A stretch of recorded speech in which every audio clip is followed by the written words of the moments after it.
SFJ 4x4 Studios presents in my oversized four-wheel drive Jeep. a Jeep podcast starring industry experts. Pure monosity. What? Say that again. With mad scientist Scott Brown, Use my drill press as a sort of lathe.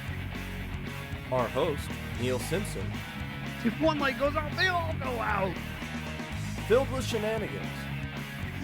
We are really professional with Jeeps. This is I Speak Jeep. Good morning, afternoon, evening, wherever, however you are joining us. This is the I Speak Jeep podcast presented by SFJ4x4.com. Jeff, the Italian Stallion, the Italian producer, is currently playing with my sound quality in my headphones. I gotta tell you, Jeff, that's much better than when I started and I was in this like tin box. So thank you for doing a quality production job. Too much cowbell? Too much cowbell. It was just this tinging in my background. Good. Much better. Thank you. Was this better? Oh, a lot of knocking on the table. My name is Neil with Simpson Family Jeeps, and as I mentioned, this is the I Speak Jeep podcast. I've already reasonably said something about Jeff, the Italian Stallion, the Italian producer, as his Instagram now as is titled, and you can follow along with his camper build there. And we obviously have the mad scientist, and we'll let him do his spiel here in a hot second. Yep. But important to note that I am enjoying phenomenally delicious chocolate chip cookies. Speaking right of, now. Chip just said, "Good morning, SFJ crew." Chip, I tried to hide them. He came in over the weekend, sourced them out, He has a and nose for that. it was Could I mention with my mouth full? My brother just chimed in. Good morning as well. I'm in trouble now. He's on. Boy. All right, he's going to be critical. He'll be texting you on the side. Can I just mention we have the best customers, right? So Oh yeah, we amazing. had dozens of donuts at the end of the week last week. We had fresh baked chocolate chip cookies. We had, obviously you can buy our love. That is 100% Our the stomachs. case through our stomachs. And whether it be donuts or home baked goods. Obviously, we had a customer make us homemade coffee cake. Oh, that was really good too. It Right? was. By the way, Chip, just going to point this out. He can buy your love, but you still don't exist. He's going Neil the Phantom Simpson. Yes, Chip yes. has been in a number of times, and you have never been here when he's here. I actually had this talking point ish at the end of the crazy. week. Yeah, and to think about the nature of how this company has continued to grow, in that there are, Chip, you're not alone. That there are actually quite a few customers whom I have personally not met, Yeah. and or accounts that you guys or others might manage or handle, and the fact that at one time it was largely me just toiling away, and and I had to meet and know everybody, and at this point in time it's like, that person works with Scott, or hey, that account is managed by Greg, or whatever it might be. Chip, I'm back to chocolate chip cookies. They're fantastic. Thank you. And while he appreciated the light up bug deflector that I Yes. presented to him on Saturday, Did he convert? no, he said he wants to see it on mine first. Ah. I don't know if that's going to happen, but Valid. The best, and folks, if you're unaware, there is actually a bug guard that has LED lights, has like clearance lights that you would have at the top of a truck. Yep. In case you wanted to be more like a raptor. Yes, that's Yeah. exactly what Yes. it is. Yeah. And we actually have them in stock in our local warehouse. I'm still sad that nobody has the little guy. They should. Somebody Kilroy. needs to make one. Somebody, Kilroy, right? Yep. And we had a customer, and we started to talk about that, and this customer immediately kind of chimed in, "Oh yeah, Kilroy," and we were like, "Who?"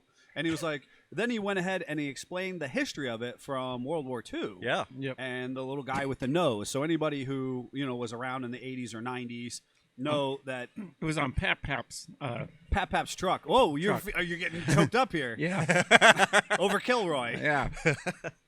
Next thing you know, we're just gonna have like a little laminate Kilroy. We're gonna stick on the front of Jeff's truck out there.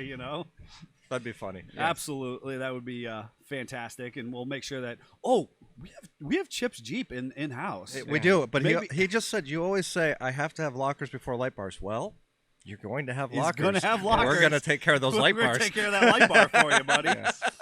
Oh my. Oh my. You'll get the bill later. We are going to be talking about a near and dear subject to us, and you will see on YouTube we have a couple videos out and we have a couple shorts out, and we're going to be talking about the elusive and just incredibly frustrating death wobble. Dun, right? dun, dun. Bum, bum, bum. You have to do that. Amy is saying good morning, guys. Good morning, honey. Good morning. And then, as irony might have it, we will actually be, as our product spotlight, we'll be talking about one of my favorite steering stabilizers. Yeah. So, Yep. you know, The take that Band-Aid for what that it's we worth. prefer. The Band-Aid that we prefer. That's a great way to say it. That is a great way to say it. So, and I did mention, and obviously, you know, you didn't get to do your own spiels, but both guys have big projects happening online, and Jeff has some production notes that he typically likes to share with us as far as you know, doing all the stars and the ratings and the Patreons and all that kind of stuff. So who are you and what are you doing online these days? I'm Jeff, as he said, the Italian producer on Instagram. Created that as a play on the Italian Stallion, as you guys are, I guess, nicknaming me with a photo of Davey. It chose you. It chose you. I know. 100%. It just happened. It So- 100% chose you. And then really the creme de la creme was when Davey photoshopped your wedding photo onto a horse. Yes. You know, with the Italian flag and all that. That was pretty good. That's so- really all. But anyways, you know, obviously, first thing, go on to Patreon, check it out. We've got 3 tiers available. We've got some additional content on there. You'll get a sneak peek at another podcast that Neil and I have been working on the side about leadership and business, and just being a good person in general. So that's pretty cool. A lot of different things on there. You can see some insight into some of our projects that aren't being released publicly as well, such as Neil's big house build that he's working on. Yeah. Storage unit house. Otherwise, go on, like, subscribe, give us that 5-star rating, send us some content, anything that you want us to talk about. We're happy to look into and see if it's something that we can present for you or in a different way or answer questions. Right. Yeah, this has been such a wildly successful podcast, and we thank all of our listeners, not just the folks who join us live every Monday on Facebook. And you are so valuable as a active audience and participants. But all of our listeners from all over the world who listen in for cool automotive and Jeep inspired content, and then ultimately that DIY lifestyle that we all love to live. Yep. Mm-hmm. You, sir, in your plaid and your flannel, I had to recycle. you had to recycle. We did talk about buying me a new flannel over the weekend, but we That was resisted. as far as you got. Yeah. I am. I didn't want to trump on. I've got. Oh, there's a flannel. I've got Yeah. mine on underneath there. Yeah. I'm hoodied up today as well. So I didn't dress up today. I did the Blue Jeep Crew hoodie. Shout out to them. But as I was walking out the door because of the hat too, my wife goes, "What are you, the Blue Jeep Mafia now?" Oh dear. nice, Oh boy. nice. So should I actually introduce myself? If you want to. 5 minutes in. Well, And that or Matt I'm just gonna start talking again. I was gonna say Yeah, he hasn't let you talk anyways. and you mad have- scientist Scott Brown. And today I was doing tub stuff in the morning while they were talking. I don't about need to know about what he's doing in the tub. tub stuff. Tub stuff. Tub stuff. I Not that really- kind of tub. I was gonna say like the body of a Jeep. Yes. Yes. Yep. I'm at work. Yes, we we, we understand that. you're on camera. We appreciate that you're at work. Easy on the coffee there. I'm falling apart over here. Travis The- sees it gets the coffee are happening. The way that you explain things is my favorite. Oh, I just jeez. The Yes. cherry engine lift hoist thing. Stop it. from last week. If you didn't see that, you're gonna want to go back on Scott's your favorite brain streaming processing live. favorite streaming platform, and you're gonna want to listen to that and listen for the what Scott called the apparatus that lifts an engine up, right? So it has, typically has an arm and it has a couple legs and an arm attached with a hydraulic and wheels preferably. Yes, and you use a handle and a hydraulic ram to lift this unit up. And Sky had about 6 names for it Yeah. in Yeah. a strung together sequence. It was bad. It was. I love it. That was fantastic. And so I saw there was plenty of work, certainly that you were doing this weekend on the car. Yep. I finished up working on the driver's door, and I primed it all because I had lots of bare steel, and just got, I don't know, I had this old paint that I had bought to paint the nose like 2 years ago, and I thought I was just going to paint the front clip and drive it. And I said, you know what, I'm just going to live free and just start spraying stuff. The paint was okay still, and it was. So I painted that, and I painted all the bare spots on the body, and it's just a slight hue different, but meh, it's fine. It's fine. Started painting stuff. Started painting stuff, so then I painted the floor, and let's see, Saturday morning, me and Aiden hung the door back on the car, and I'm happy to note it actually closed better than it did when I test fit it, so we're Nice. good. And as long as it can come off the frame one last time and sit back down and behave, we're in good shape. Excellent. So I'm looking at some paint for the firewall. We'll have to watch and see what I choose. It's going to be an accent color, Wow. kind of hot rod inspired. Nice And, little teaser. Yeah, Yep. interesting. We're going to be working on picking the body up pretty soon here off the chassis What will you be picking it up with? with an old school A-frame and ratchet straps and a cherry picker in the back. Oh, You were okay. trying. I was. I'm brave now. I'm brave. He brain's was okay. prepared. Nice. And so ultimately, what color is the car? Right now it is Battleship Gray-ish, I think is the Ford color. It's a dark gray. Okay. And I for the moment it'll be gray. I think long term it might change. I have this weird Scottism where I hate to change the color of vehicles that I own. We actually had a contentious argument with my wife over her CJ because it was originally black, and I was like, well, we got to paint it black, and she's like, no, I'm not painting that black. I don't like black. And I was like, but it was originally black. And she's like, you've changed everything on the Jeep. Why does it care Why does it matter? if it's a different color? And I was like, I don't know. It gives me stress. So I might change the color on the 36. I don't know. Time will tell. Oh my gosh. And Jeffrey, you were at the Lowe's. I was at Lowe's twice again this weekend. Oh boy. It's not Um, required. It is. You probably get notifications on your phone if it's been too long. Yeah. Come back. It's like my dad's a diabetic, and his phone alarm goes off if his blood sugar is changing. Yeah. Yep. Yeah, that's what happens when I am a little stressed from not going to Lowe's. Uh-huh. Yeah. So, anyways, as promised, I did put together some budgetary things so I can give you guys some numbers so you can keep me Oh. honest. So we can all Okay. laugh at it. So, I remember I had a budget. I have gotten Long ago. more work done on it. Got almost all of the decking off at this point. There's just a little piece left over the tank, which will be taken care of this week. And then I can inspect the tank and see if it is something I can reuse or not. But I did order the underbelly wrap so that I can start assembling this soon. I ordered wheel chocks, the level blocks. I ordered a set of the 30-inch leveling jacks, and then a new propane holder. The one that was on the front is pretty much all but Ragged gone. out or whatever. Yeah, Yeah. so I was like, well, you know what? I'm just going to replace that. Got the T-level so that when I do the leveling stuff, that can all match up as well. Let's see, that. New door lock, door assist handle, toilet flange, and the wax ring for that. He's buying. These are weird. This is. Yeah.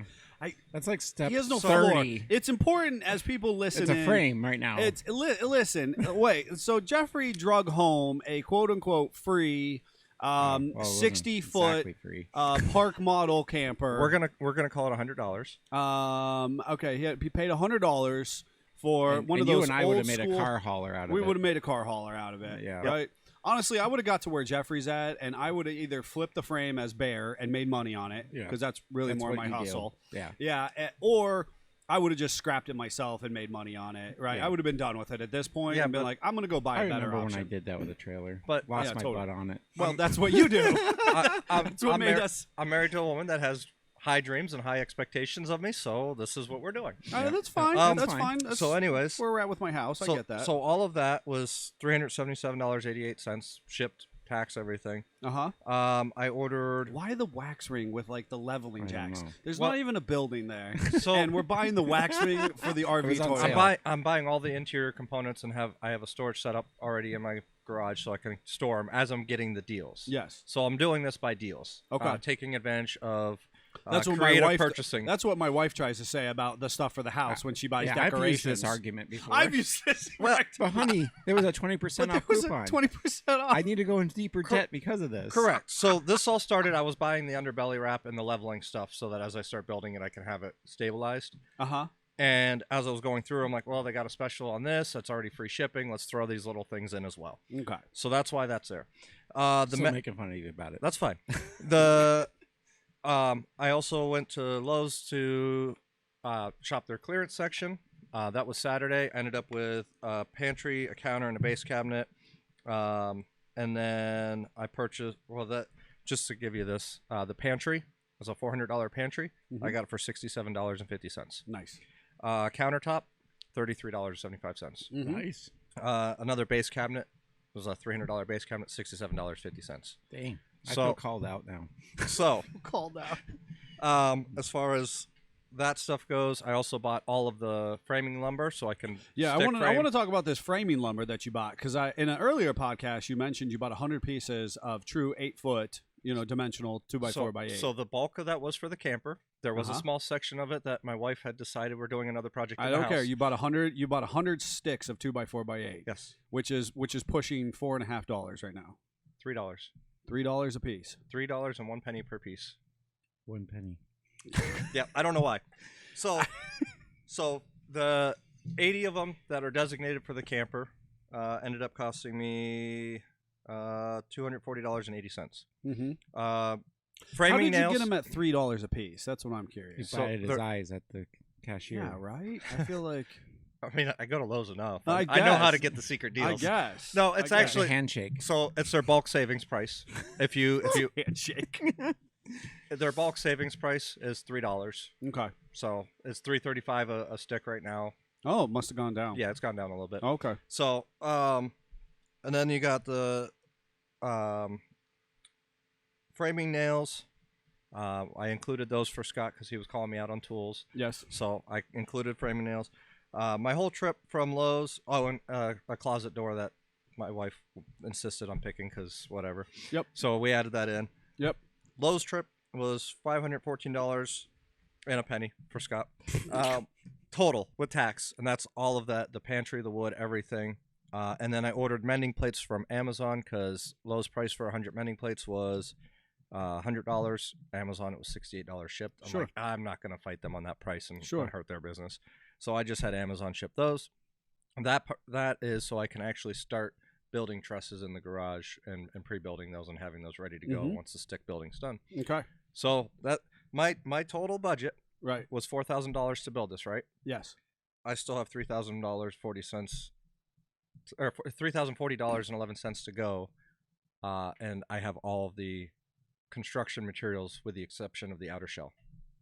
Mm-hmm. So I've Mhm. still got $3,000 to go. Remember We those remember days. these days. Yes, I do. I know that. I know you don't believe me, but this is going to happen. And so for our listeners, right, as we as Scott and I are incredulous about Jeffrey's expectation. Yeah. When does the camper need to be ready? So the goal is It's like 3 weeks from now. no, it's May. It's 4 weeks. 4 weeks from now. 6 weeks. All right. All right. So all right. You have real- 2 months. We got a bunch of comments. Kristen said, to be fair, she suggested both. Jerry Huber, everybody likes a deal. That's right. And my brother is saying, here is there so much that Oh. much they think he is a contractor, so he gets contractor prices. Yeah, that, Right. He's I there. saw his That's- half ton, and they were like, "Hey, They saw the half ton. you're Yeah. you're an instruction You're guy. a work truck guy. You're a work truck guy. I Um, got you. But yeah, so that's where everything is. As far as that goes, on the additional project that Kristen decided we're doing is I'm going to build her a whole nother desk upstairs now. Mhm. Our main bedroom area is now moving downstairs. I'm rebuilding a bedroom downstairs. And the upstairs is becoming one big office studio environment so that she can have her laser cutter on one side of the house and the kids can have their playroom in the attic that we built for her laser cutter. Okay. So, you know, Whatever. Mhm. That's right. Happy wife, happy life. so that's where we're Yep. at. So I over the weekend, besides working on the camper stuff, I built a wall and put in a pocket door and built a closet. Good Yep. for you guys. Yep. Excellent. I'm going to get fired up here because we are going to be talking about. No. What about your projects this weekend? You know what? I had a great, wonderful time with my family, and that's exactly what happened. So. That's why he was just skipping over himself because he's like, I didn't work in my build. Yep. Nope. I had a great time with my family. So. That's what matters. We're going to talk about the phenomenally frustrating and, sometimes or oftentimes at this point for us, the elusive death wobble. Mhm. And this is a term that is thrown around frequently among our Jeep community, but ultimately, full-size trucks as far as Dodge and Ford specifically have been dealing with death wobble for years at this point. But obviously within the Jeep community, from seasoned veterans to newbies are constantly, trying to prevent it, trying to diagnose it, and trying to, they're losing sleep over it. So we're going to jump in and talk about death wobble from a reasonably rudimentary manner and advance from there. And and why is this important is because right now I can confidently say that we are dealing with the worst case of death wobble that I have ever professionally or socially encountered in my life. Yep. And after not having that one fully figured out, we have another one that everything appears to be correct. There's more. But wait, there's more. And this one's a JL. And then we have a JL that's rolled in that has arguably the same issues and And characteristics. how many miles does it have? 100,000? The JL? Yeah. No. 20? Not even. The JL's 15,000 miles. Yes, Yep. sir. Yep. And just to add to that, they had dual stabilizers put on, and they were experiencing the exact same death wobble as the JK with 70 miles an hour bridge abutment. It was eerily similar. Mhm. Bridge crack? Bridge crack. Bridge crack. Watch the video. So, anyways, I can tell you that I did take the dual stabilizers off, Mm-hmm. and I wanted to test that theory that was what's causing it. Yeah. It's not. The JL is a typical what you think of when you hear death wobble. 50, 55 miles an hour, hit a bump, and it goes. It doesn't have to be the bridge abutment. It doesn't or crack. It doesn't have to be Right. It doesn't have to be those finite specifics. Right. This is a traditional death wobble that we're experiencing with us, and yet all the components are fine. Fascinating. So Yes. we're going to start to talk a little bit and we'll see if we can build upon the rudimentary building blocks of death wobble, and then kind of advance from there into the more highly technical aspects. Because right now, on any of your favorite social forums, and I don't care if it's YouTube, Reddit, Facebook, Snapchat, whatever's happening, there are people asking about death wobble right now from the standpoint that it's happening to them, and so they want to address it, or the fact that constantly I see newbie people with their newer vehicles or new to them Jeep going, well, I want to lift my Jeep, but I don't want the death wobbles. And, why is that? So this is a conversation right now. There's somebody on one of those streams having this conversation. So we're going to break it down and start to talk about the more rudimentary things of what it is and what it isn't, and then the components that you can check, and then the other aspects or nature of what kind of surrounds death wobble, and then we'll kind of lead into our current advanced situations. It is valuable to say that death wobble is not tire shake. So this idea that you get this little this little feedback in the wheel when you're going down the road. That's not death wobble. I have Real quick, I'm just going to catch us up. A couple comments. Dale said, "Good morning, guys, and nice Morning, progress Dale. to me." Morning. And then Ryan said, "Morning, gents," as well. morning. So this idea that I know, obviously in our industry we have big oversized off-road tires. Sometimes, depending on the shop that you had balance them or not balance them, you'll get a little bit of feedback in your wheel as you're going down the road, maybe a little bit of imbalance, maybe a little bit of the fact that your tires are aired down, you left a trail. That's not death wobble. I have 100% seen new to the Jeep industry people be like, this little feedback where your steering wheel just shimmies just a little bit in your hand is death wobble. That's not death wobble. Death wobble is when you think you're going to die. Yeah. Yeah. And the whole front end of your vehicle kind of comes up from underneath of you, and it feels like, to most people who experience it, that something is loose or falling off of the vehicle. Yep. And the Something steering that keeps wheel, it together. right. And the steering wheel is kind of rapidly or aggressively, shaking back and forth, from right to left and right to left, with the movement of the suspension. Most people, end up off to the side of the road, terrified. Yep. And A wardrobe change is necessary. wardrobe change is necessary at that point. And to think that constantly, I and or other people here are constantly subjecting ourselves intentionally to death wobble. Yep. While passing semi trucks, For science. For science, we're here for science. And so so it's interesting, and again, you throw it out on the internets when you actually do have that more aggressive or violent shaking of the vehicle, and so what do people toss back as far as recommendations? Steering stabilizer. Yeah. Every Instantly. time. Every time.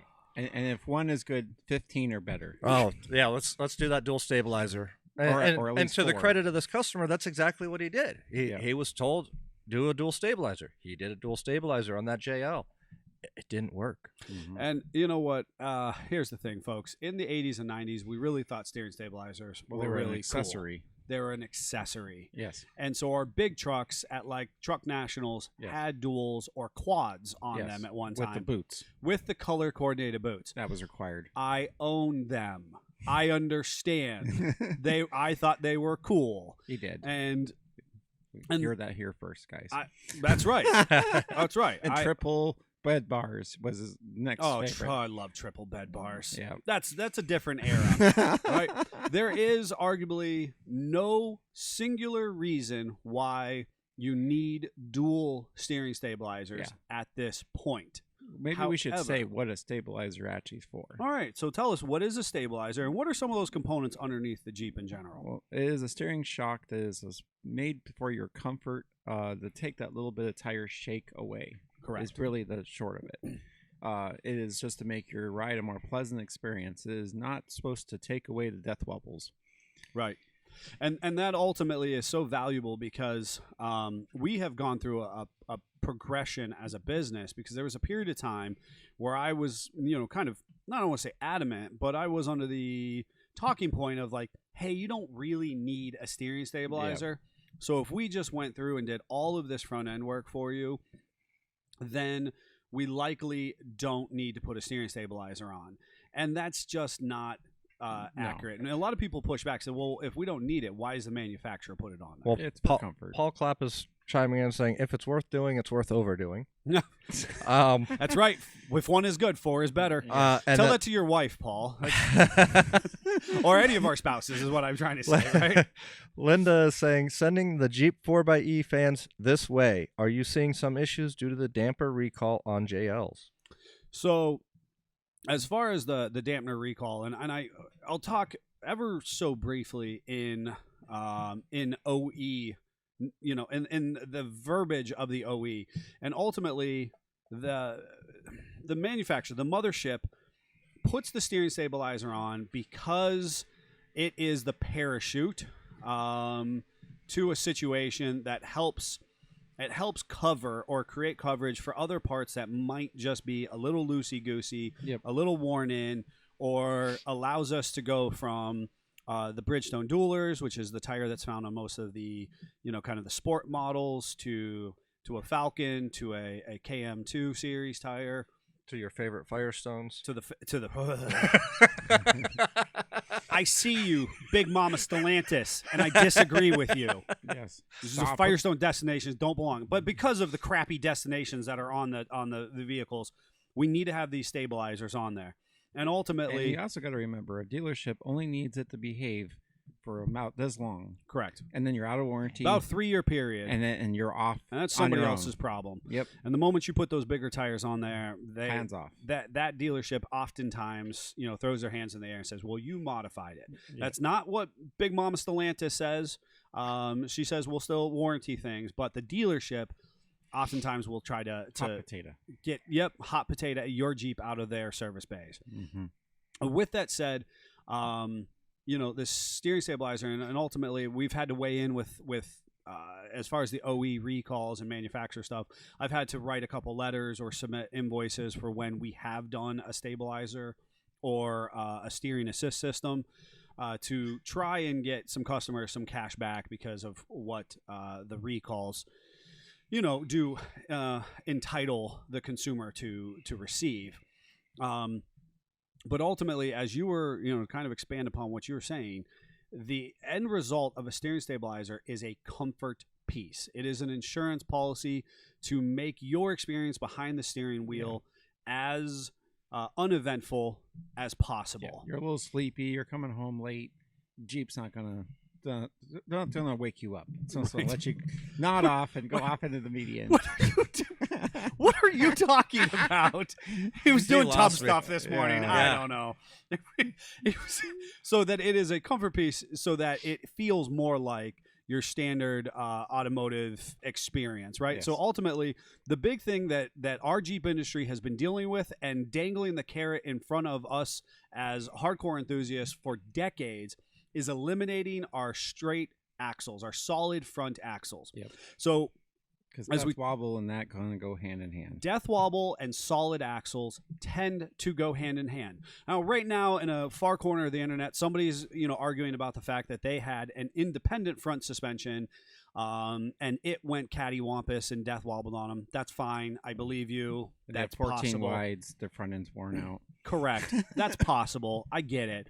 But the reality is you are more likely to have death wobble with a solid axle front And coils in the front. and coils versus, you get leaf spring guys from the CJs and Yeah. like, oh, I never had death wobble. That wasn't a thing. You're right, because it's just a different front Two sticks end. out there that can't move side to side. Correct. So the coils and the solid axle are unique to the Jeep market, and ultimately we recognize that, and that's why if you were to get under some other IFS or independent front suspension vehicle, they're likely not going to have a steering stabilizer hanging down. Well, they don't have a steering stabilizer hanging down like we do, because that rack and pinion steering absorbs energy transfer from the road surface differently than our Jeeps, or our Ford trucks, or our Dodge trucks, which are all largely solid axle vehicles. So that's kind of the crux of the issue, if we just kind of put that out there. The steering stabilizer itself is a comfort piece. Now, probably one of the most famous secondary steering stabilizers, which is fascinating under Steer Smarts, was called an attenuator. That came out in with the JK platform, and that was actually a one-way stabilizer. It was like an engine mount for your steering. It's like an engine mount for your steering, your drag link, right? And at It's this an isolation device. it is, and it's yet further isolating so that your steering experience is more similar to that, that Envoy or that Trailblazer that you just got out of, or whatever somebody else in your family is driving. That's more of a comfort-driven ride experience than our more rugged off-road vehicles. The flip side of this conversation, and just so I can eliminate this, people will be like, well, why don't we have IFS? Why don't we have an independent front suspension? Ultimately, it's regarded as being less rugged at a financial standpoint. So in order to make our Wranglers as capable off-road as they are, we use the solid axle. If we were to have a comparably capable independent front suspension, the price point would increase substantially. A lot.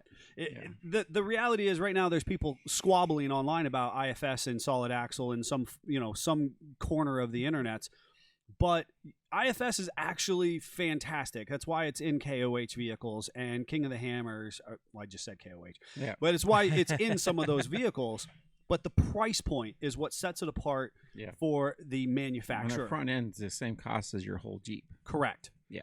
And that's ultimately the big conversation of why we don't have IFS.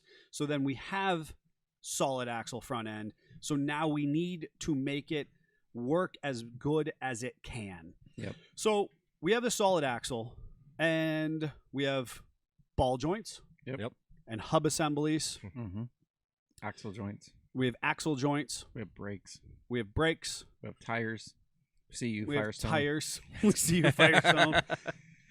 We have bushings in 4 control arms, 2 lower, 2 upper, and each control arm tends to have 2 bushings. Now, that's not to say they're specifically in the control arms, because the uppers are actually on the axle, and then the frame side of the control arm itself. But there are bushings, so there are 8 control arm bushings in total. Mm-hmm. Then we have your tie rod, which is the specific bar for our JK and JL customers. That is the specific bar that connects the driver side tire to the passenger side and vice versa. It runs horizontal from side to side.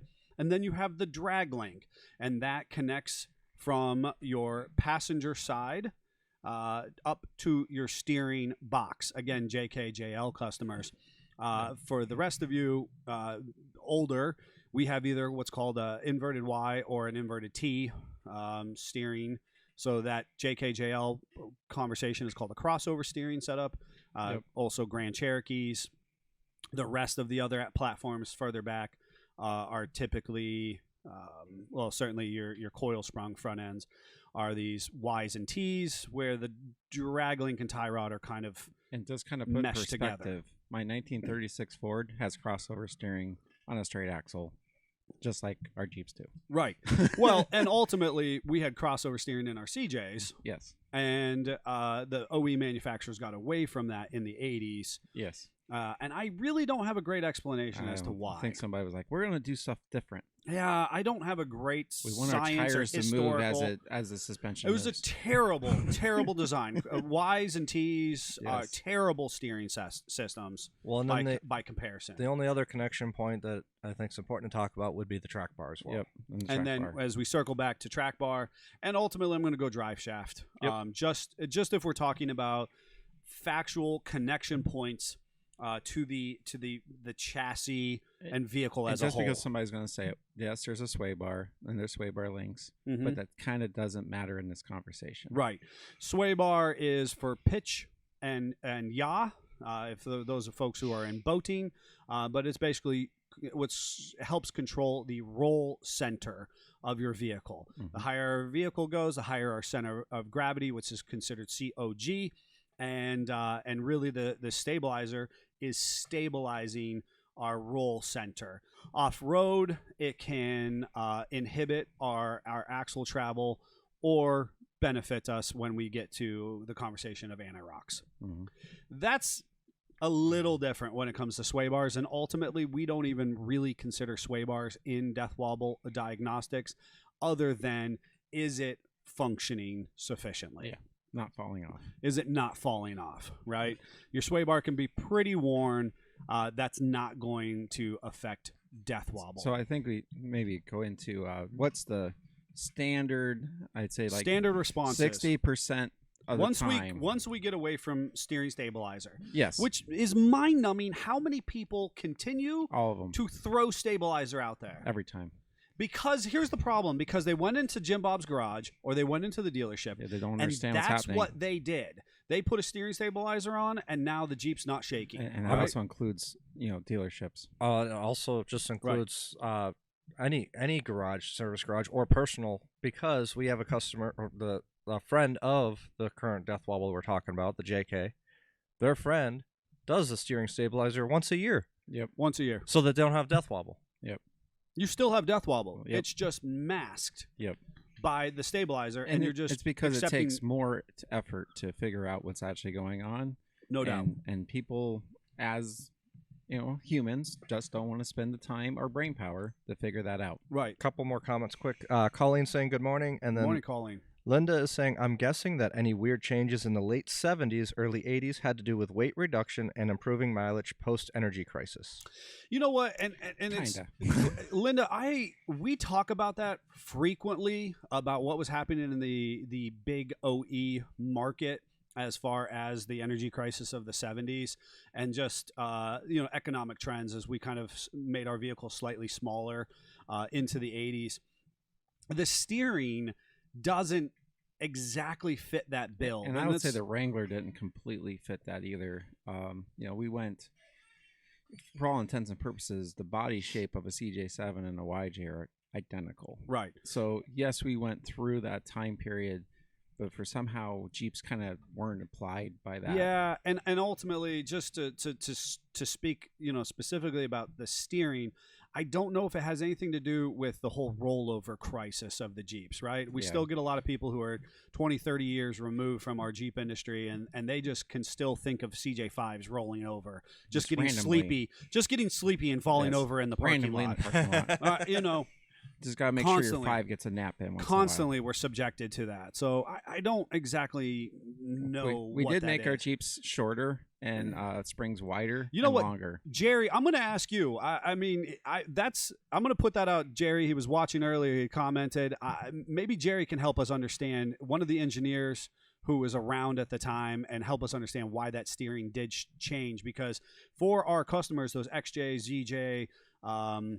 A little bit of YJ and TJ customers, that drag link steering setup actually does cause a lot of problems with Death Wobble and other issues. So let's come forward and say the first things, once we comb steering stabilizer out of the conversation, what are the next things that people throw out? Ball joints. Ball joints, tires. Ball joints are tending to fall out. Yep. I'm going to say this into the camera. And this is where I'm just fired up in the world. Stop putting in Terraflex ball joints. Yes, please. Stop putting them into your vehicle. There is no magic, and I have no problem. I'll have this conversation with a representative of the manufacturer. Stop doing that, and arguably Synergy ball joints. Yep. There is no magic in those ball joints. They still have plastic liners. The difference with the Moog is the metal gusher bearing. Mm-hmm. As you move into quality ball joints, the internals, it's going to deal with hardness and then the gusher bearing assembly itself and lubricity. How can we lubricate the ball joint assembly itself? I'll go on a limb and say pretty much all the ones but Moog are pretty much the same. Correct. Because Moog has made theirs special and put a thing on it so that they can't be copied. Right. Most recently, there have been a couple copies, but we were talking a long time though, and that time does pass. Yes. And that's just most recently. Yeah. But prior to, and then even still, I've seen Duralast specifically try to copy some of the Moog with a metal gusher bearing in their marketing. Yep. And we had a customer come in with Moog ball joints that had already failed, and we were actually dealing with looseness and tightness, so tolerance issues of the body housing itself. Mm-hmm. So while the design was stolen and manufactured overseas, and that's not a discredit to Duralast per se, I'm not here to say that where the thing is manufactured is really the implication. It's the fact that it's not as good as the original, and that's the big difference. We got to say, the other thing why we are so passionate about this, the more times you change your ball joints, the more time or the sooner your axle will be worn out. Right, and you're going to compromise. Yeah, you're going to compromise the actual journaling or the recessed area of the yoke of your axle. Chip just called you out, and I'm good with this because I was wanting to. Today's word of the day: lubricity. Lubricity. Lubricity. Lubricity. Yes. Mm-hmm. It's okay when he does it. The calendar. That's a real word. No, it's not. Lubricity. Juggle it. Juggle it. All right, fine. It's happening. So As far as the ball joints are concerned, there are literally a very small group of ball joints that are actually worthwhile of installation. It's a real word. I know it's a real word. I quit. You don't get to bring your heat with me. That's just I really thought that was a Scott Nees word. no. God bless it. So I love it. I love what we do. So, as far as I told you, I was getting fired up today, Jeffrey. I know bringing you the did. heat, right? I'm bringing the heat. We're roasting people, and we're talking about what Death Wobble is and isn't. Oh, we roasted some And- companies on the other on the other podcast. podcast too, right? So, ball joints, track bars. Here's the thing. And you choose a good ball joint. Because the frustration I have, and this is why I threw manufacturers under the bus already, is the person goes, well, I went into so-and-so shop and they put in blah ball joints. One that I've already mentioned, not Moog or not Pro Steer or Rare Parts or the new All-American Deletes. You know, there's only about 4 approved ball joints that I'll give you, period. And they go, well, I just went in and they put new ball joints in. I don't care. Yeah. They could be garbage already because I promise you I have taken out more new to that customer aftermarket ball joints Yep. than I would care it's to important mention. to note, we tried stuff on our own. And I had ball joints last 6 months on a Yes. secondary vehicle that barely get driven, Yes. and it was bull crap. And they Yes. were not that much cheaper than Moogs. No, and they're not. Dan is saying quad rough country steering stabilizer will fix it. That was a dual rough country steering stabilizer that did not fix this one. Just putting it out there. 6 of them. That's what we need. Our 5 is quintuple. What is sextuple then? Not touching it. The other important part is we want our angles of the dangles to all match. Okay. We want our Stabilizers, you're saying? well, no, Or no, you're talking about your track bar to drag link orientation Yes. on the crossover steering. unlike a certain I'm with you. manufacturer that actually makes your angles worse. For the sake Rough of what rough country makes your angles worse on the 3.5-inch lift kit. I'm here to fire on people today. we Rough take country, more of those off. we take more of your 3.5-inch JK lift kits off of vehicles because you're creating a product that only works on like 2 highways in the West. Yeah. But out here, it actually has opposing angles of geometric suspension travel. And so you're ultimately creating a scissor front axle, which Ford already proved doesn't work in the 70s. We've been there. We've done this. Stop doing this stuff. And for those that don't know, they actually raise the track bar on the axle. Yep. And they put a drop Pitman arm on the steering. So you're raising one and lowering the other on the opposite directions. So you're actually making an X. Hear this out. JKs never need a drop Pitman arm. Ever. Period. If you are in an application where your JK is so high, then you need to do something else. Yes. But they never need a drop Pitman arm. That should be just the golden rule of owning a JK. And if you're going to drop the steering at the box, you have to drop the track bar at the frame. Correct. At the same spot, not opposite spots. Not opposite spots. Simple. That lift kit only works in a CAD drawing, in a stationary and static. It's pretty aligned, and I think that's where some of these lower level shops get away with doing the installation, because when you stare at it in a static diagnostic, you look at it and you go, hey, that looks right. To me, I would take a picture of some of those Jeeps and they look close enough. No. and I'd say at least 75% of the time people can't get the Pitman arm back on with the tightness enough. Yes. And we've literally seen all of them almost falling off. I just am mind boggled at how many shops put these lift kits on and then can't get the Pitman arm back on at an appropriate torque rating to keep it in place. And then again, they're online going, well, I just had so-and-so's ball joints and a lift kit installed by what's-it-face. Yep. And I've got Death Wobble. Yep. Well, that's because there was an installation error. Yep. And of lower quality and parts those are used. the easy ones that come in. We put a stock Pitman arm on and we Right. put a track bar on it, and they come away going, man, my Jeep's never drove so nice. Yes. Yes. One of the other things too is if you're going to do it yourself, that's great. Have a torque wrench. If you don't have a torque wrench, don't do it yourself. Yes. Yeah. Suspension And if you're torque is touching the Pitman arm, critical. just stop. Well, yeah. right, because the Pitman arm is a couple hundred foot-pounds on the JKs, I believe. So, Yep. So here we are. Our commonplace things are the ball joints. Then we're going to move to track bar, right? And so the actual physical construction of the track bar is valuable. It's valuable when you buy, because if you want to add more things later, like a hydraulic assist system, if you want to add an attenuator from Steer Smarts, if you want to add some of these things later, the actual construction and orientation of the kicks, bends, and you know, kind of alignment of that track bar does make a difference. Yep. I see a lot of manufacturers talking about the forged nature of their bar. Yeah, cool. You know, that's a great upsell. Well, and there's another bar that has an adjustable turnbuckle like a steering, and that's great for the one time you're adjusting it. Right. I'm sorry, it's not needed. It takes up a ton of room. Yes.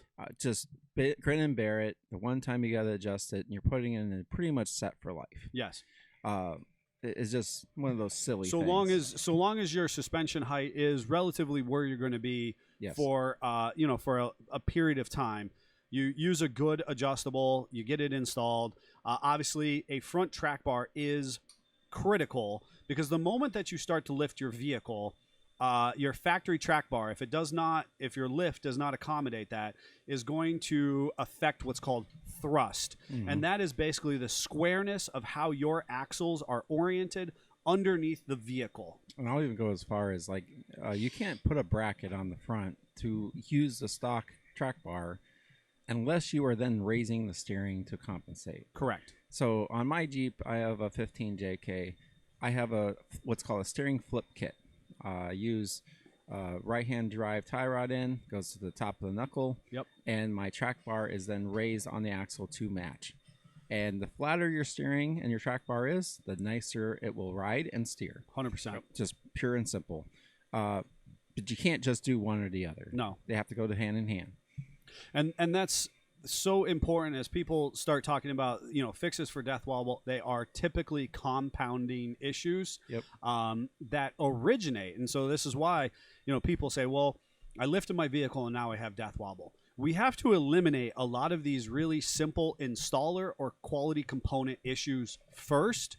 And say, okay, was it a comprehensive installation? Was a quality track bar use? Is your steering to track bar, are those parallel planes of connection between those components? And have any of those new components failed already in the process? Yeah, just because you just replaced it isn't a good answer. Well, Correct. even if you have a good quality component and you do that, you're still having death wobble, multiple drives of death wobble is going to put additional wear and stress on those good quality components. It'll wear those components right out. Yeah. So we do all that. That's kind of the initial level of saying, hey, are these things, were they adequately installed and appropriate? And that covers, to the vehicle? I'd say, 70% of death wobble. I would with the little. I'm on the fence of how critical tires are, because I move it between hypercritical at like super valuable, like, hey, your tires are roached, or poorly made, or poorly balanced. That's another one I see all the time coming in, poorly balanced. To well, it's not really a form of death wobble, you know. But if you have these big rotational mass, and we all used to play with this game as a kid, where you took like a bucket on a string or a cup on a string, and you put like a rock or some water in the bottom of it, and you started to spin it around. You know, as long as you're in constant motion, you're fine. But as soon as something disrupts status quo, and that momentum, that mass that you're swinging around, kind of starts to hit you in the face. Yeah, right. Then things get real cattywampus real fast. Right. And so, you know, tires for me ebb and flow between, they're not that big of a deal, to, hey, they're a hypercritical issue. Where it's important is, you want a good quality tire, you want the proper pressure, you want the proper load rating, and you want a smooth surface, because they are connecting you to the road. I love it. I'm going to say, as long as the tire is in okay shape, it shouldn't be the issue. Correct. But all of those things withstanding, we have to determine that initially. So we move through ball joints, track bar, parallel planes of geometry with our connecting, you know, steering componentry. As we continue to move on, and those things are appropriate, and that will, I feel like, confidently address 70% of death wobble for most people. So when do we get to Exorcist? get the demon out of the Jeep. I'm not yet to get the demon out of the Jeep, right? I'm not yet there. What I want to move into next is actual physical component metallurgy or rubber failing. Yep. Right? Because then that brings me to that next level. And it's important to note, a lot of people will be like, well, what about alignment and caster? That matters. It matters. But it's all part of the system. But it's part of the system. Yeah. Caster alone will not cause or correct death wobble.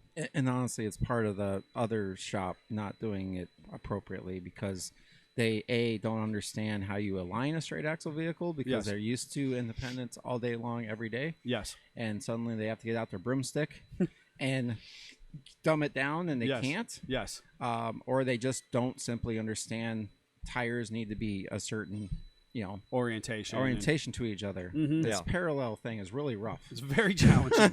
Very challenging. Go figure. Yes.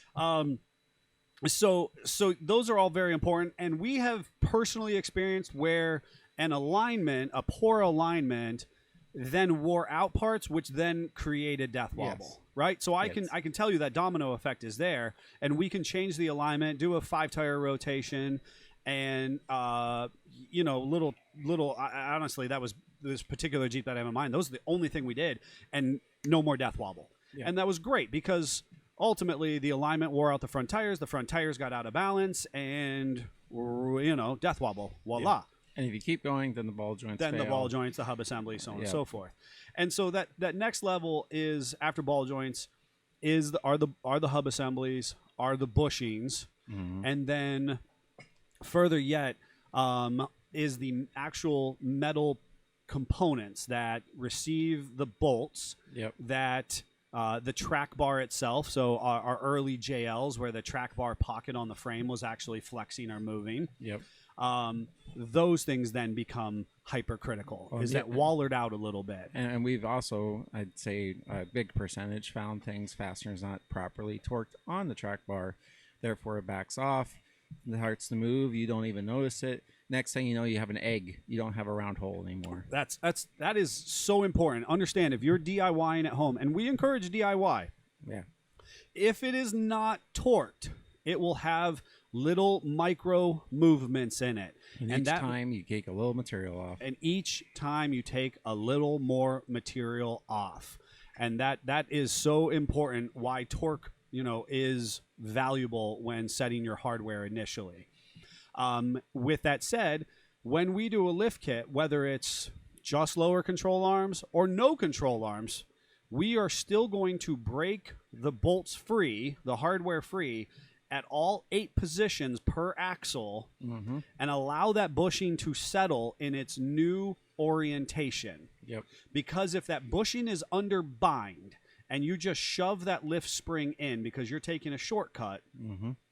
now that bushing is going to be bound and wear in an inappropriate fashion. Growing up, everybody knows somebody that stuffed their floor jack in between the frame and the axle to shove it down enough to stuff the spring in, and Yes. then let it go, and it pumped back Boom. up. Yep. That was bad. I was actually I was in a rad era 80s, 90s Yeah. group, and we were talking about the heinous ways that we used to modify Oh, vehicles. it's so bad.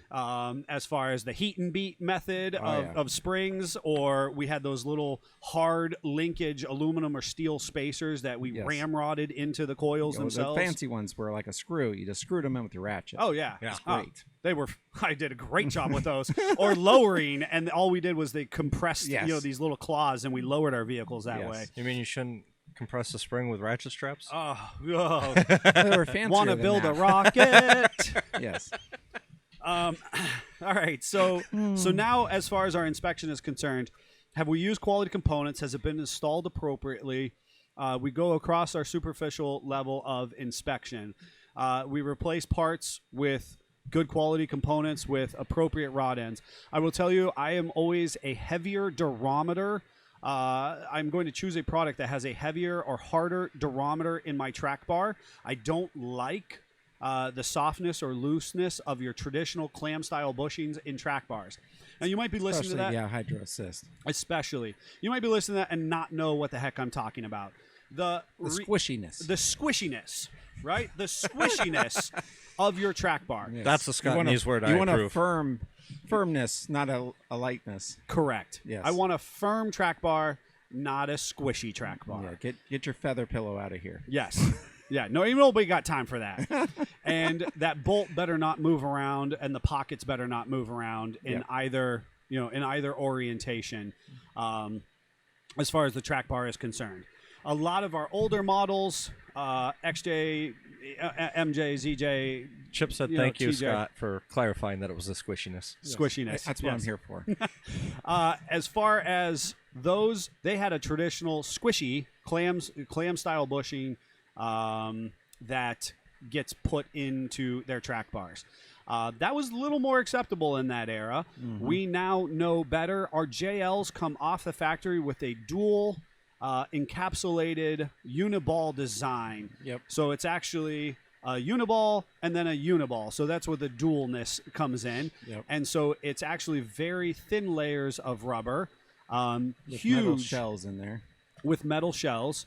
So NVH, right? So understand, NVH is another term that is frequently used and that I, kind of concepts in my brain. Noise, vibration, harshness. And that's actually an OE manufacturer standard, NVH.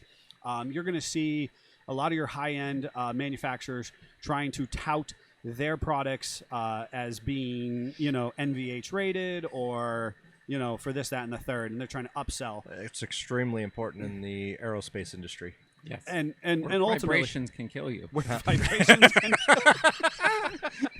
That's a soundbite, folks. So, where vibrations can kill you. I So can't wait. excited about it. He was. So the goal is, what we now know better is we want to minimize that NVH, and that will also add to longevity of the components, right? Mm-hmm. The more things little wiggle, the more that hardware, moves around in there, the more material, the more breakdown, the more exposure to risk we create as an industry. So we want to eliminate that in the right places, and where we need it, we need to then specifically engineer it into the vehicle.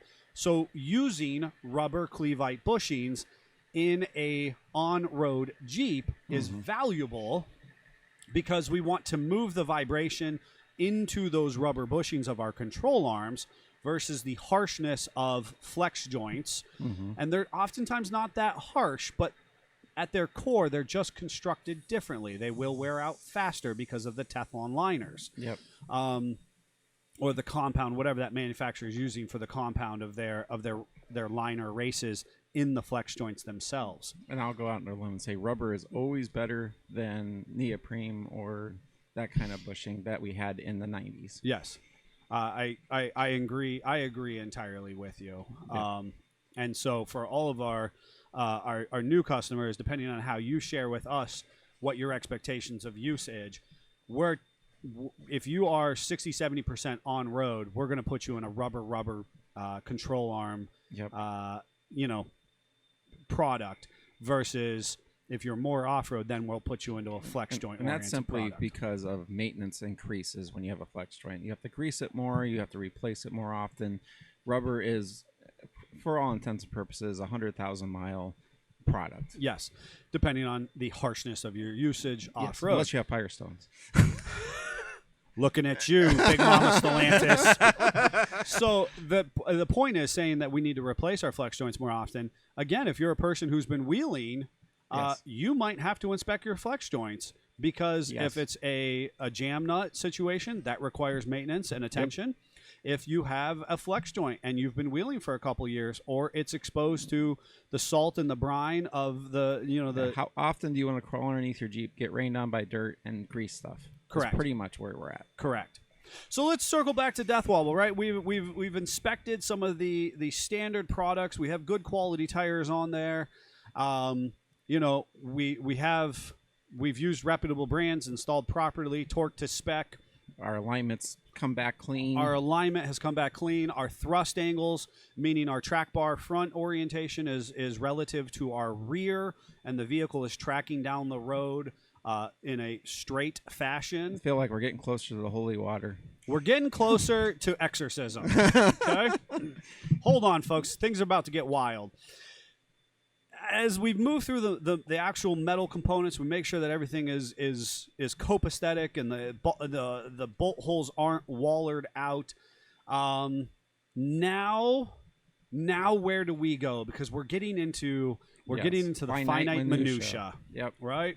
And this is still wanting to wobble on us. The Jeep is still wanting to wobble on us. Now, I have, and I'm saying this out into the universe, out into our listeners, out into our live viewing audience at this point, that I have, and I can name these customers by name. I can see their face, and I know their Jeep. I have about 5 Jeeps that in my lifetime I have not been able to correct or rectify death wobble. They are my Moby Dick experience of my professional career, and I know them, and I try to learn something from all of them. Fortunately, with the one specifically that we have in-house, we've had the ability to just keep playing with the Jeep for science. Yep. And financially as a business, we're in a position where we can keep pulling it in, trying a part on it. We can replace something. We can do something different. And we have the customer's blessing in that process as well. And it takes a lot of time to do this. That is why most shops, they have no interest whatsoever doing that. They don't need to fix your problem. As crazy as that sounds. Right. They just want to pull in the next easy job, get it done, and get that bill paid. Make their money, pay their own bills, and send you on your way, whether you're a nightmare problem is actually the opposite of what they want. Correct. And they aren't that vested. We don't want your nightmare either, really. I don't want any more than I already have. Somehow we've gotten the reputation for the guys who can fix the things that can't be fixed. But here we are, nonetheless. It's because we're stubborn. We can give it the holy water. It's because because I'm ordained, and I give it the holy water, and I am too dumb to give up. Right. Is what it comes down to. And I like the word stubborn. Very stubborn. The nice thing about the one that we have here, though, is that we've also been able to try several different configurations on it. Yes. Not just different parts, but we've literally changed the lift height on this at this point, trying it different things. Yeah, we've tried just about everything, and we're on to yet another level of heightened awareness. Linda's given you an A+ for copacetic and wallered in one sentence. Linda, I told you, I'm bringing the heat today. So we need an SFJ dictionary. We really do. Right. So here's the situation with ours that we specifically have. If you haven't watched the video, we have a big we have an international listening audience. So I want to make sure I set the stage appropriately enough for the vehicle that we currently have. Customer comes in with a 80-ish thousand mile 2-door JK. It had 3 months prior, it had driven to Vermont without incident.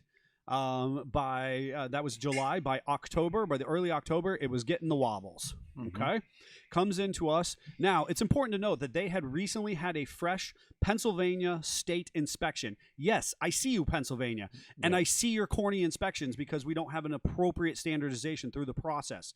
But it had a fresh inspection, despite the fact that it had multiple worn components that were visually, all of them, and just absolutely compromised in the process. And how many times did you want to go, aha, I found it? Correct. Oh, every time. Right? It was so much. So the customer opts to appropriately fix the problems that the Jeep has. Moog ball joints, Moog drag link, and tie rod. And in that process, the hub assemblies were actually still good. And the tires that it came in on were relative. They were the ones that it went to Vermont on. Yep. They were used Bridgestone Duelers. Weren't our favorite, but whatever. Weren't that bad. Exactly. And in that moment, we did interaxle seals on that point in time as well, I believe. And we did the steering, we did the alignment. And the customer opted, since some of the bushings were showing wear, that we went ahead and did the upper axle bushings, which are the ones that press in on the axle. And the customer said, hey, while we're doing this is a great opportunity. We used a good quality Iron Rock Off-Road 2.5-inch lift with a rubber lower control arm bushing orientation. Quote unquote, did it by the book and did it correctly. And the value to this conversation is did everything that is our sauce, our recipe, including the Fox shocks. Including, I thank you, our Fox 2.0 Performance shocks on the Jeep as well. Mm-hmm. Now, I could get in and talk about the spring rate and the stiffness valving of the shocks, but obviously this conversation has already used lubricity, durometer, and copacetic and Wallard, and so I will. Did we talk about you. the girth of the springs? Chuck hasn't chimed in Or yet. the angle of the dangle? You did use angle of the dangle. So I will spare our folks, our listeners, from talking about the spring rate and the linear nature of the springs to the valving of the Fox shocks. But ultimately understand that this is our recipe. It's like you going to your favorite restaurant and you know the way that they cook their chicken breast is every time I like it because I like how it's done. I like their recipe. Yeah, I like how it tastes. You know the chef and you know the waitress. Yes. Yes. Right? You know what you're getting. You know what you're getting. Yeah. This was our secret recipe. Chip Not is, secret, but- Chip is saying that you're going to need a nap after this one. Chip, he's always taking a nap. That's why you never see him. We just need more coffee. I was going to say, Chip, I just inject the caffeine into my veins. I'll switch somewhere into like energy drinks, then I'll be on an afternoon coffee, then I'll have my nighttime coffee. We need to get him a heart doctor or somewhere. That's when I then take yeah. a nighttime sleeping aid so that I can turn off the crazy. I apologize to his doctor since I know her. Right? That's why I have a personal doctor on call that can answer all my needs. So, let's circle back. We did what we do, and the customer, supported it, and it was all reasonably appropriate. Customer takes the Jeep. They switch the tires out. About 6 weeks later, they get the wobbles. Yep. At that point in time, the driver's side hub assembly had been compromised. Probably because of the wobbles, and took out the hub assemblies. We do the hub assemblies. We flip around the tires. Tires have some bent, shifted belts in them. Yep. We rebalance. We make it as good as it can be. Everything seems to be good for another 3 to 4 weeks. Jeep then tries to kill them on their way to Buffalo. Yep. At 70. At 70. Yep. This is when the holy water starts for us. Yes. This is And roughly it's only at 70. and it is only at between 70 and 75. So just put that in your your think tank for a minute. How many times have you taken your Jeep over 70? Correct. And while our newest Jeeps are intended to go that fast, I am okay and with should it. be. And should be. Yeah. Many of us just do in-town driving. You might get on a road where you're doing 50, 55, 60. And if you don't have death wobble at those traditional, much like you were mentioning the JL, is currently having it without the dual steering stabilizers, then we're none the wiser. Right? But this is perfect. And running down the highway, storm. Yep. perfect storm, what I like to call the Picozzi effect of a specific time and speed and bridge expansion joint on an abutment. Once, like how I said that for the bridge crack for Davey, if you've watched the video. Yes. And the Jeep then wants to send you into the next. Demon is out. The demon has been released. And then, for whatever reason, the Jeep wants to shake all the time. Yep. So it's good until it's not. Yep. And I will be the first person to say that the customer came to us a month or better ago and said, "Hey, I had a steering box done, what we'll call a steering gear. I had a steering gear done on a vehicle, and it took away death wobble." Yep. And I was like, I would just say it for the fun of the viewing and listening audience, I don't believe you. Like, not that I don't believe him, but I don't. How can a steering gear be the problem? But wait, there's more. Darla's saying good morning. Good morning, Darla. And so, at this point in time, it is important to note, if you haven't watched the videos, if you are listening to us in whatever part of the world that you are listening, we have systematically gone through changing limited variables one by one. Many of them have been personally inspected by myself or Jeffrey. Scott might have been under there. Everybody has been on and in and under this Jeep multiple times. We have a whole completely different set of components on the Jeep than what was even reasonably installed in October. Yeah, just trying to make sure that nothing is a part failure. Looking for any changes. And we've done it part by part, because that's the other thing that a lot of shops will do is they'll come in, Change it all. and they'll just change it all, and so then you as the consumer are left holding the bill for a bunch of parts that were changed, and B, they're none the wiser. They don't actually know what made the difference. Yeah, we really want to know. So and like I said, as part of that is looking for any individual. What changed? Did Death Wobble move to 50 mile an hour? Did it move to every time you drive it? And nothing has changed. in this specific vehicle, this specific Jeep, nothing has changed. So we've recently stumbled upon a conversation. I actually have a meeting this afternoon with a very well-known steering gear manufacturer. And we're going to try and vet this conversation a little bit regarding hydraulic effect within the actual steering gear itself. Yeah, we got the lab coats out at this point. We are in full lab coat mode because the actual physical components and ultimately the argument that slightly can be made of why you can take a perfectly good Jeep or vehicle in general and lift it and all of a sudden get death wobble would be because of the increased leverage advantage of the drag link, then feeding back to the steering gear itself, opening and closing the fluid assist, Yep. right? And I don't mean like hydraulic assist as far as like a PSC steering ram. I mean the actual power steering, right? Yeah, Most of us we're take for inside granted. the box at this point. Yes. Right. Inside the Most of box. us take for granted power steering anymore. But gone are the days of manual steering and Roscam steering systems on our vintage Jeeps and whatnot. Yeah. We have a pump that's driven either electronically or off of your accessory drive of your motor, which then provides hydraulic assist from pump to steering gear and so on and so forth. And the way that that actually functions or opens and closes, there is a fledgling theory that could be opening and closing The assist. the fluid assist could be opening and closing kind of rapidly or violently But within the gear torsion itself. bar is twisting rapidly back and forth. Right. Unstable. And that actually could be an important part of death wobble. And this is where, mechanics are feared to tread, because most people, transmissions have magic in them, differentials have magic, steering boxes have magic. Yep. We're firmly in the magic at this point. Right. Because as much as Neil likes to work outside the box, I think in this case We were we in the started in We're solidly in the box. the death wobble box. Right. We worked to all the outside of the box and we found a whole nother box. We found a whole nother box. in the corner of the other box. Figuratively and literally.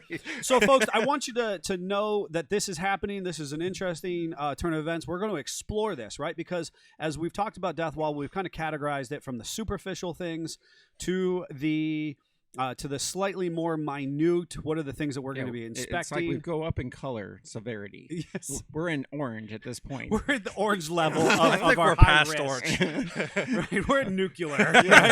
Right? we're at stinking nuclear. So please understand that death wobble is hardly ever one specific component that has failed. It is oftentimes a longitudinal or compounding failure of a bunch of small Takes a things. village to make a death wobble. It takes a village to make a death wobble. In this case, to find it. Yes. So if you haven't, make sure you go find those videos on the old YouTube. Check them out. See how we're progressing through that vehicle. You can really get an understanding of what You we're can doing. watch the tire shake. You Oh, can yeah. watch the tire shake. We put a GoPro under the vehicle. The first time it was Jeff and Davey. Then it was just Davey. I don't know. I had There's a whole nothing to do with the conversation. first. I keep getting thrown under the bus. I lifted the Jeep in the air on the lift so he could go underneath We it. used 40,000 zip ties. That's what I Yes. know. I know I had to A cut them moment of off for silence him. for the zip ties that were lost. Oh my So many zip ties had to be cut off for that. I was like, "What did you do, Davey?" All right, we are, as much as we talked about not liking steering stabilizers, we are literally going to talk about a steering stabilizer in just a second. And now it's time for our product spotlight. Hashtag not sponsored. Spotlight. Hashtag not sponsored.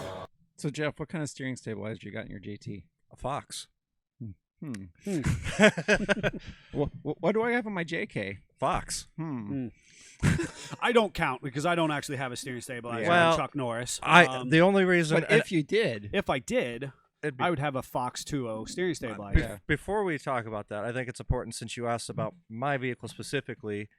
I did not put a Fox stabilizer on there because the dealership said to switch a stabilizer. Correct. I smashed my stabilizer on rocks. Because Yes. Jeff drives his own way off road. Yes.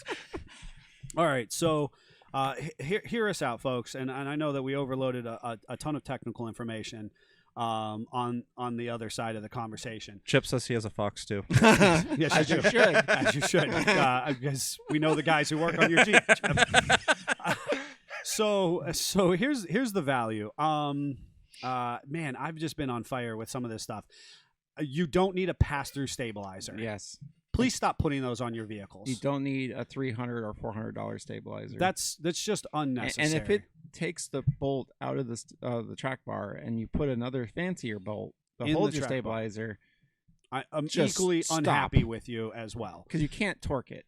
Right. It's an insufficient torque load for what that track bar bolt should be. You That's a don't- bad design. That You is a don't need mousetrap. You spend what, a 150? 100 and a half to 180, I think, Yeah. these days. Depending on, on the Fox. the way the market goes that moment. That's all you need. And it'll look cool. It's got a cool sticker on it. It does. So the thing is, just JLs, JTs aside, because that's obviously a different orientation.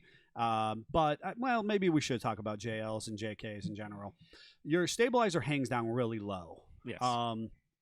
Now, Jeff found out. honestly, Uh-huh. OE steering He messed around. stabilizers are not that bad. He messed around and he found out. No, I did. Darla's saying, I'm glad the Jeep professionals are working on mine. Yes, I'm glad you called us that's right. professionals as we're talking about how we smashed our stuff. Yes. So Jeff did. understand up until so the Fox 2.0 IFS steering stabilizer is my favorite aftermarket stabilizer. It looks good. The reality is there is a smaller, slightly different bodied stabilizer. There's actually quite a few manufacturers who sell that stabilizer, and that stabilizer it sells for about $80, and it's great. Yeah. It's a fantastic Especially stabilizer if you're 'cause in it's a all you stock. actually need. If you're in a stock orientation. Now, Right. on mine, I knew about what could happen. Right, I didn't want to mess around and find out. right, So I moved mine up. yes. So mine is no longer down where Jeff's got smashed. And that's the value My to having Fox the is there, and smaller it has one. held up a lot better, just putting it Well, out there. the body of it's a little bit thicker than, Yes. than Yes. the factory one. And the factory one and this aftermarket version at the $80 range, which maybe we'll talk about in the future, is more than sufficient for your standard application, and especially if you have it hung out in that lower spot. Yes. The Fox, much like anything else they do as far as stabilization is concerned, is just the best. Mhm. It's just very good. Yep. And you don't need all this other, the pass-through things or the dual or the quads or Yeah. whatever. Or some bird of prey on it. Yes, or some bird of prey on your stabilizer. No eagles, no falcons. No. No, none of that is needed. Not to for- mention any names. No. No, not mentioning names, just birds of prey in general. So, this as far as the Fox 2.0 stabilizer, This will be the It- episode that gets us shut down. I'm just Oh. saying. We've I'll- called so many brands cease out. and desist letters will be rolling in. Bring the heat. Right? So, Make you know better what? product and we won't call you Make out. better product. Do what you tell the consumer that you're intending to do. Yep. That's just the nature of the beast. It's amazing Don't when you do have smoke and mirrors. a manufacturer that's what they do is makes shocks Correct. for everything. Yes. Just do a good job. Well, and that's ultimately that's our bird of prey versus our fox shocks, right? Yes. So our bird of prey versus our mammal of predatory instinct, right? Yes. And so as far as the Fox shocks, that makes shocks for everything as well. They do a good job. It's a nice, attractive shock. It's an affordable price point. Mhm. It is arguably the most you actually need, unless you would like to go to hydro assist because of whatever reason, steering assist that you might need. Otherwise, we don't need to spend $300 to $500 on a standard Yeah, save steering that for your stabilizer. hydro assist. Save that for the hydro assist or quality upgrades within the rest of the suspension and steering system. Yep. So it's made for every application. It's affordable. It just flat out works. It is attractive. It's typically an aluminum body, so it's not So affected Jeff by can't smash it. well, he shouldn't. It's not challenging. affected. It's not affected by the rust and salt brine that many of our steel-bodied Yes. stabilizers or Yeah, shocks I are. actually can say my Ultimate looks a lot rustier or injured than my shock does. Sure. And then ultimately it can be relocated up through a number of different manufacturers, Especially on options. JK. On a JK or a JL, it's valuable to get that shock up and out of the way. So when you are off-roading it, that is not the lowest part of your drive line. Just flat out works. There's not a whole lot more to say about it. The valving is appropriate. Some other time we'll talk about shocks and valving and how the fluid capacity passes around the internal piston. Back when we want to put the lap coat back on. Yes, and our customers and listeners are already have gotten just all the for science. We're gonna have to have a conversation moment today. now. I will say that one of the reasons that doing the diagnostics of death wobble with a stabilizer, remove the stabilizer first, is because if your stabilizer is failed and pinched inside or bound up inside, Jeff has happened to it. it can cause issues Right. that may lead you astray in your diagnostics. 100%. Correct. And it's important to know that. And when it drives appropriate without a shock and you put one on it, it'll be so much nicer. Correct. Yeah, the shock in the end of the day is a comfort piece that just adds to your experience. And when you do have the Picosi effect and everything is good, that even your perfect storm of speed and banking and expansion joints and so on and so forth, your Jeep's just going to kind of ba-boom, and you're just going to be on your merry way. We don't have the actual big feedback in our wheel, the harmonic oscillation. Yes. For We haven't given you all the enough big big terms. words for today. All right, folks, this was a good one. Hopefully you enjoyed yourself as much as we do. If you have questions or you want to add in the conversation or be part of it, we appreciate our live audience that comes in and jumps on Facebook at 10:19 every Monday and participates appropriately. But you can email our producer Jeff at jeffc@sfj4x4.com. Again, that's a number 4x4.com, and it's Jeff C as in Shiramonte. And or you can hit us on our text only number, which is 440-855-2100. Again, 855-2100. You can hit us up on our text, be part of the conversation. You can suggest content, suggest guests. We'll see what we can do to bring those people into the fold, get them onto our upcoming episodes, and and continue to make fantastic content for you all. This is also the point in time where we recognize our Patreon folks and their contribution to making this podcast successful. We'll see. Can you remember the whole list of names? I'm not even going to try, but it is valuable to say that we really, really appreciate your guys' support and participation in the conversations on Discord, where you get to kind of interact with us in a group message setting, which is pretty fun and funny. There were some fun photos over the weekend. There was some stuff over the weekend. I may or may not have been posing as the Phantom of the Opera, and Jeffrey was, May or may not have been at a Lowe's. may or may not have been at a Inappropriately Lowe's. loading, doing half-ton things. doing half-ton truck things. Yeah. With that said, we just got a really long... Oh, there it is. Jerry's comment. It popped up on the screen, but took a minute to load. Said, very interesting and valuable discussion this morning. Don't discount the complicated harmonic vibration impact of those speed-related occurrences of death wobble. Also, the impact of death wobble occurring at vehicle ride height and weight load, which is much different than when the vehicle is on a lift with the suspension hanging at full drop. Mm-hmm. The OEM focus will always be on the customer comfort perception, so NVH control will be designed to avoid, mask, isolate any of those characteristics from the steering wheel connection with the driver, customer. If the Novocaine steering wheel were available, my guess is that would be standard equipment on Jeeps. So dart come out of the And folks, it is important to note that Jerry is reputably the gentleman who just commented, and Jeff just did his best to read Jerry's fun. I thought I did fun okay. Message. I just said you did your best to read his fun Did message. my best. He's not gonna. Thank you. He's not gonna say it. That's fine. You did good.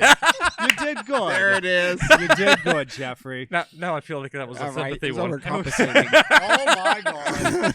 It is important to note that that Jerry is A, one of the organizers of the Toledo Jeep Festival, and B, reputably one of the foremost plant managers of Jeep production history, period. And he also has one of the coolest personal collections of Jeeps. Yes, of rivals people that I actually know. So I respect his input and participation, much as I do all of our listeners from whatever part of the world you're in. Thank you so much for making this this podcast and this opportunity for us real and relevant to the Jeep world. Without further ado, Jeep on. Jeep on. Jeep on.